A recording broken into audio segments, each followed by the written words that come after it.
Assalamualaikum. Assalamualaikum. Hello guys, welcome back to my video again.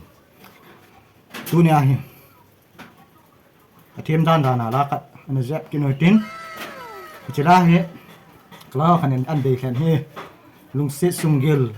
Lungsit kacan sunggil lah. Tiang nah. Ngai nu ma yengin. Cái dah. High school life nak ngai yang jian. Mana lung hel zina chan de kan hen. Kita orang kapek telepon, nasa ang katelepon yang le, anu namai maya, nasa katano ma, kita orang katano, hak jak ayat lo. Kita orang kapek telepon, mi kira sa yang le, hil pek set lagi ha, anu tiang kihai cai kit, siapa mi tu, mi tu sakeng, atau le kenai ho kihin, dia cun, angi lo tu cuma hin, ngi yang ngi tak yang ngai dia tante. Cho nên chân kia là về đường khen tiền về ôi lâu là phun hiệu tàu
thank you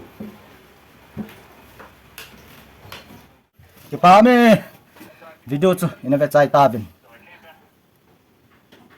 anu nụ na ga ki bol ji hin